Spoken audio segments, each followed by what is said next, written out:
From The Nation. Somehow, Americans are liking Trump better every day. Ain't that something? The Nation, for those of you that don't know, is a leftist publication. And they're all starting to break down. Look at this. They say the November air is thick with postmortems of the 2024 election. But there's already another mystery of public opinion that deserves at least as much scrutiny as the dismissal outcome of presidential balloting. Americans beholding the squalid, bottom-feeding composition of the Trump cabinet in waiting, a grim panoply of grifters, self-dealing hacks, and sexual assaulters, report that they like what they see.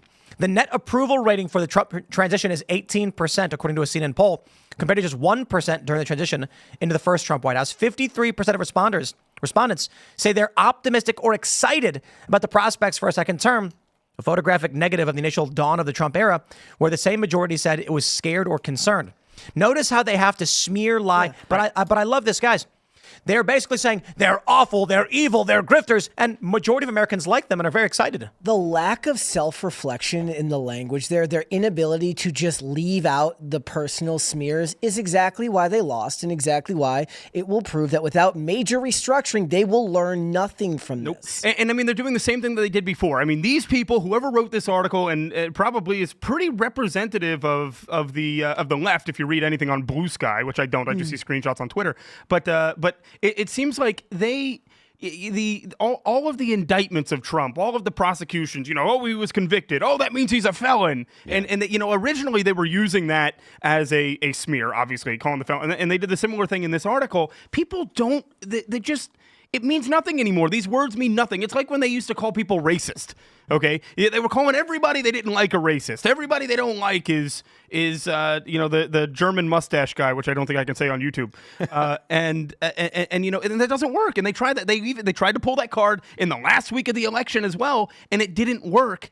Clearly, they're not learning from it. But are the top-level Democrats doing that? If they're still having Kamala and Tim Walz do phone calls, no, I don't think so. That's the problem, right? So they were talking about how you said a lot of these top donors probably feel defrauded. Right? Like we backed somebody that we were told is a good candidate when they weren't. Well, technically they should have thought about that before, because Joe Biden, whose brains turned to mush, should have been something that was it was evident long before to anyone that was paying attention. But if the donor class is pawning off their need to pay attention to politics onto the actual DNC, then they're just trusting them and saying, no, trust us, even though she hasn't won any votes ever, she's a good candidate, right? So this is on them as well for not recognizing it sooner. This is probably the death of DEI right here, this election. We learned, it's because all of this happened. All of this happened because Joe Biden said he was going to pick a black woman, whatever woman is, for vice president. And now look what we got. Or now look what they got. I'm happy for it. Keep doing it. Keep doing it, guys. I don't think that DEI is as dead as some people think. It's more of a battle win than a war win. It's gonna be a war. So I just noticed something because I saw a tweet. The Krasensteins haven't posted in 4 days. Condolences. And the last thing Ed Krasenstein posted was that he didn't make a lot of money on X, and then all of a sudden he's not posting anymore. And liberals are losing followers like crazy. David Pakman brought it up, but I pulled up the Social Blade stats on their X profiles, and their followers are collapsing. Like AOC's lost hundreds of thousands. Yeah. So I think they're propped up by bots. So I say meaning astroturfed, meaning fake from the beginning. CNN showed that chart where it's like 62 or whatever percent were Democrat. And I'm like, yeah, I wonder if that was just bots. Right. And so the reason why it's like 37% were Republican is because you add a bunch of bots, it's going to skew that number down percentage-wise. You get rid of the bots and everything goes back to normal. And think about the nefarious nature of this, right? So you have created a fake world through bots. You've also made it impossible to talk about the rival candidate because you'll get called a Nazi, right? So they've actually structured a fake world for everyone to live in for the last 8 to 12 years by using technology and shaming of people for regular political views. Again, Trump in process is basically just a 90s Democrat. And they've created a fake world that people are just now pulling themselves out of because the election was too big to ignore. Like they said, too big to rig. If this had been marginally close, we could still be living in that same false universe. Right, and I think that even Gen Z has which they tend to be the most vulnerable demographic. At least that's what the Democrats thought they were. So they put out people like Harry Sisson. They put out Olivia Juliana, whatever the big one. The one that always reminds me that fat shaming saves lives. But I think that they thought they put so much money into these Gen Z influencers that didn't relate to Gen Z at all. Because Gen Z, it came out today, again, a YouGov survey that came out today showing that Gen Z overwhelmingly favors Trump and Trump's plans for the economy, Trump's plans for housing. Because, even over the past 4 years, Kamala and Biden have totally shut out Gen Z from buying homes. Like I'm 26. I'm right there on that line, and I'm lucky that I bought a house back in 2020 because it'd be really tough to be in a situation of a normal Gen Zer and try to buy something like that now. And they see that they're not stupid. They're not falling for the TikTok propaganda anymore. Well, it's also impossible because the candidate and that method are incongruous. So Kamala Harris is basically the old class, right? She'll only do media interviews that are pre-planned. She's only going to go on 60 Minutes. She's only going to do things where she's going to look the best possible way in the fakest possible light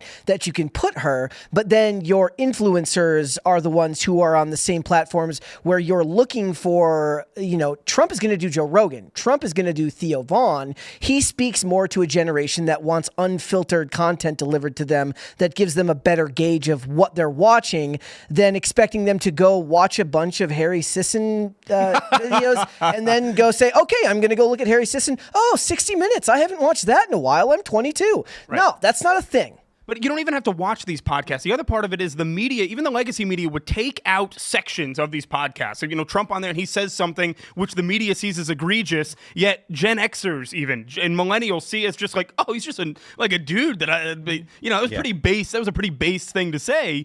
And they're getting exposed that way. The normal conversations he's having are being exposed through the legacy media when they're just trying to do a hit piece on him. And it's backfiring.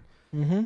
That's what's so insane to me about the Jaguar ad. You just said Gen Z got screwed, can't buy houses, can't afford groceries, and so they're gonna buy Jags now. You're gonna buy Jaguars. You got all this Jags on right.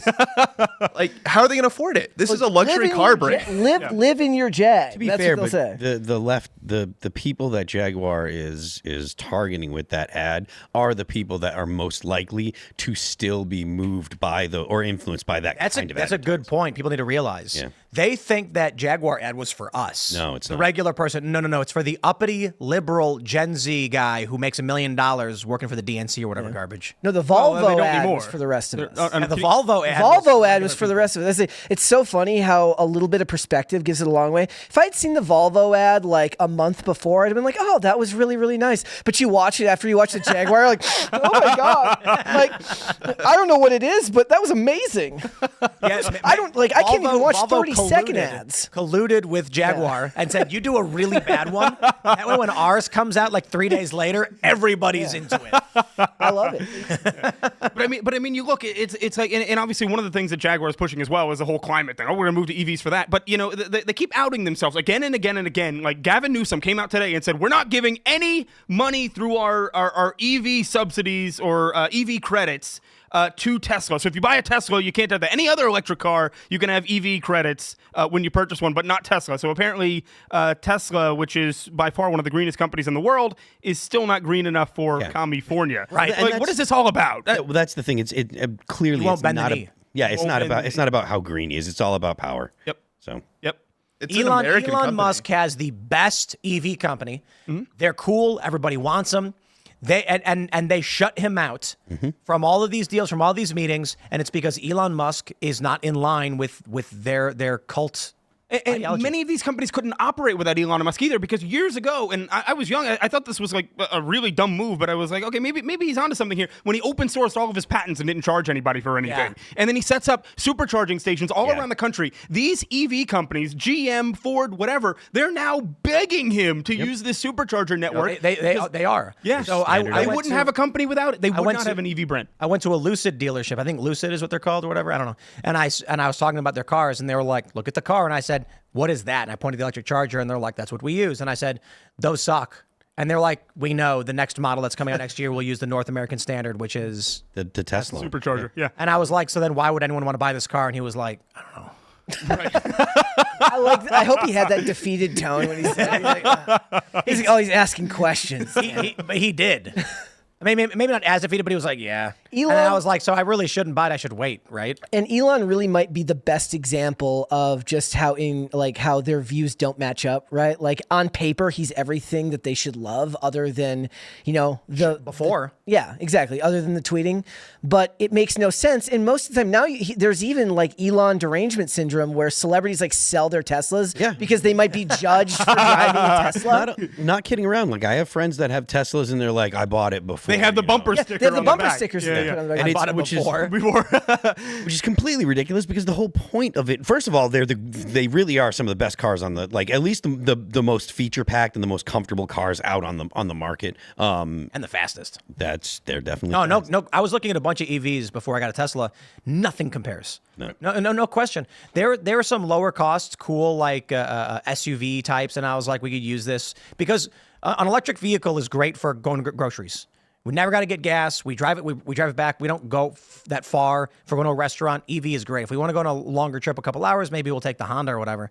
But I kept looking at the specs of every single vehicle, and it's nothing compared to Tesla. Nothing. And I mean, and these are the same companies that are getting all these subsidies, billions and billions of dollars. I mean, you saw Lucid, I think today, what they get. Oh, it was Rivian. Oh, Rivian, that's Yep. it. $6.6 billion from the Biden regime because they are just doling out cash like candy right now. How many Just trying to Chargers push did it out the Buttigieg door. build?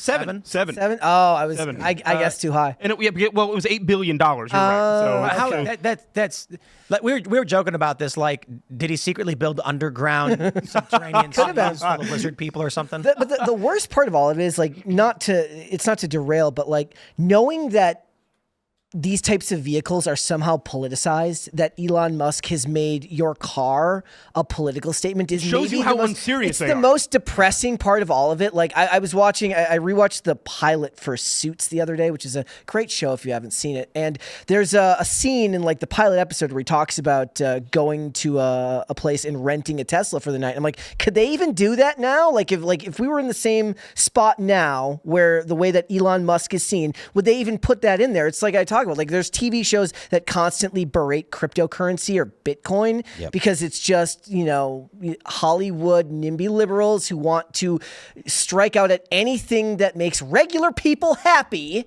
And when normal stuff becomes highly politicized, it's really good at demoralizing the public. I'm sorry, go ahead. No, go ahead. Well, this all started, if you remember, in California when he had a Tesla factory, I believe in Hawthorne, California. Yeah. And that assembly member from the government of California came out and tweeted, with no censors or anything, F Elon Musk.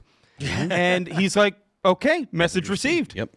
And then he moved out of the state. And now they've been at war since then. And he's winning, clearly. But Yeah, I mean, I made a remark earlier today about, or on the show earlier, about how the left has replaced traditional religion with a leftist religion, and that's part of why everything is political. If you're a devout Christian, everything you see everything through a Christian lens. How does this relate to God? If you're a devout Muslim, it's like, is it haram or is it halal? And that's part of your identity.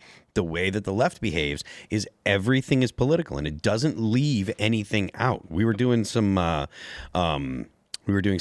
shorts today, and one of the videos that we covered was this person that was literally attributing everything in their life to some political aspect.